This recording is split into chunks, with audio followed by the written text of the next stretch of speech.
In this video, I'm going to talk about some of the crazy first dates that I've personally have had, and also some of the crazy first dates that some of the expats have shared with me. Some of them you won't believe. Stick around.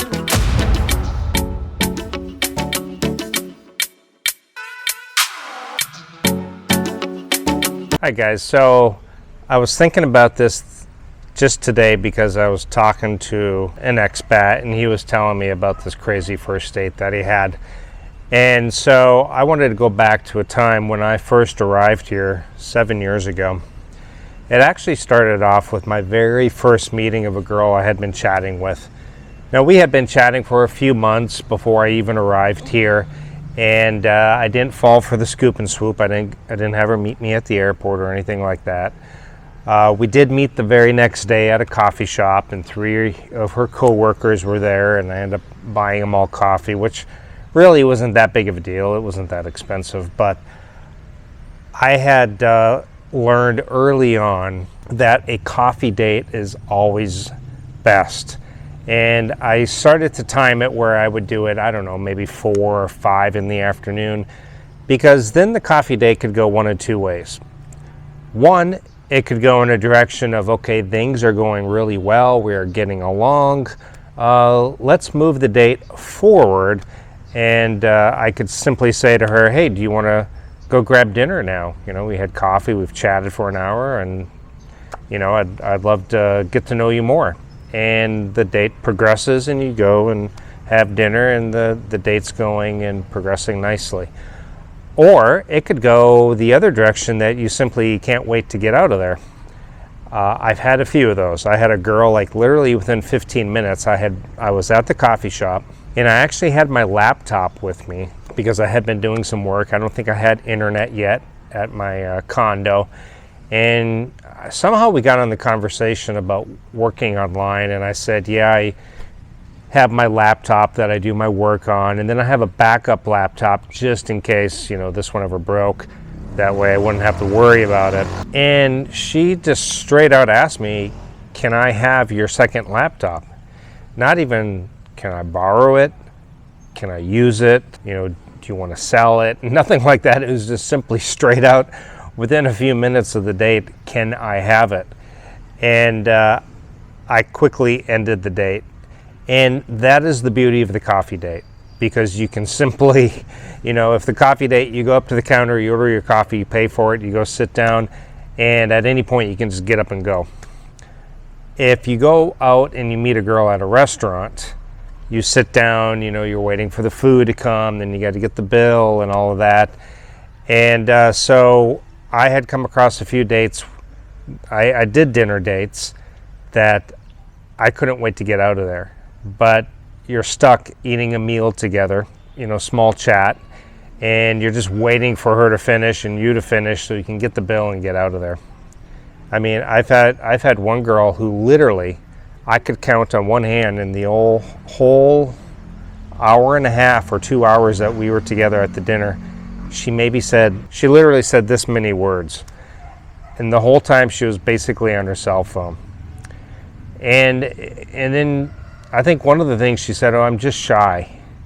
And I'm like, yeah, I can understand being shy, but just staring at your phone the entire time is beyond shy. It's rude.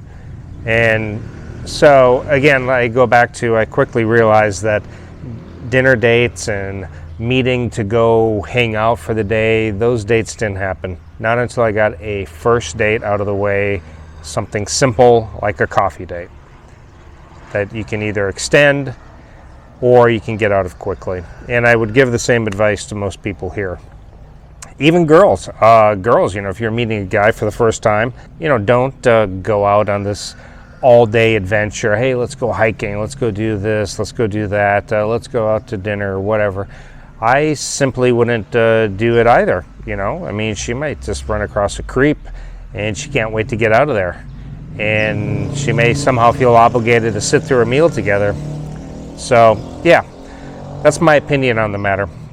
So, on to some crazy first dates. Okay, well, I had one girl that I had been chatting with online. She said, you know, I work so much. Can you meet me on my lunch hour? I think she was working at the mall or something. I can't remember.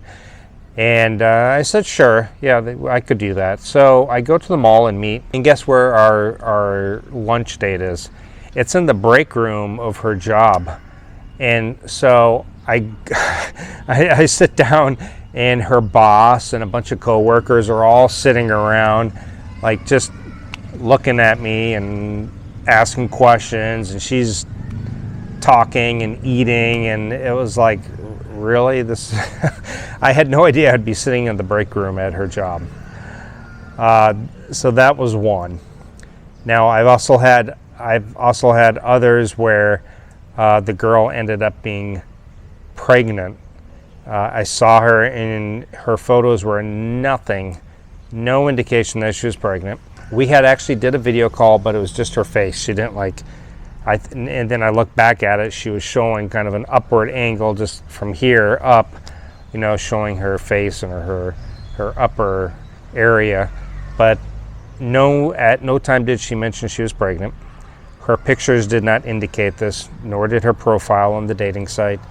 And she ended up being a nice girl, but 7 months pregnant? No, not going to happen. So I wished her a pleasant night. She did get the free meal out of me, and that was it. Now, I do have a bit of advice for guys who are wanting to end the date. You end the date. Now, I don't know about most guys, but I usually will pay for the transportation. I have no problem doing that. I think that's the least you can do anyway. But some girls will try to get more money from you than what the transportation costs. So downloading the Grab app is fantastic, because you can simply say, okay, where do you live? Okay, you live in the city of Mandawi, you live next to this mall, okay, SM whatever. You can type in on your Grab app, SM mall, and it'll come up and say, okay, 155 pesos for Grab. And you can simply say, listen, I'll give you 155 pesos, 160 pesos, whatever, 200. And, I can call you a Grab on my phone here, and here's the money to pay for it, or here's a couple hundred pesos, and you can take a metered cab, or you can take a tricycle. I really don't care at this point. And that's one way to know you're not scammed, because I've had plenty of times where at the beginning when I first got here, I would say, how much back to your house, how much transportation? Should be like 1,000 pesos, and I'd be like, excuse me, 1,000 pesos? And I could pull up on the Grab app and say, wait a second, it says 165 pesos. And then they would give you some story like, well, I need some food. And I'd be like, well, okay, let's break this down. Okay, 135 pesos for the transportation, maybe 300 pesos for Jollibee. We're still only at around 500 pesos. So yeah, sometimes that happens. So the Grab app will save you. You can simply say, nope, this is how much it costs to get you back home. And then off you go. All right, so I've had a few weird, strange dates along my way. Nothing real crazy, but nothing like the foreigner who I sat down with one day, and he said, I think we were talking about girls he's met, and he said, yeah, I went on a date with this girl. And I said, okay, where'd you meet? And he goes, at the dentist office. And I said, excuse me, the dentist office? And he said, yeah, she messaged and said she's at a dental appointment, and if I could meet her just at the dentist office.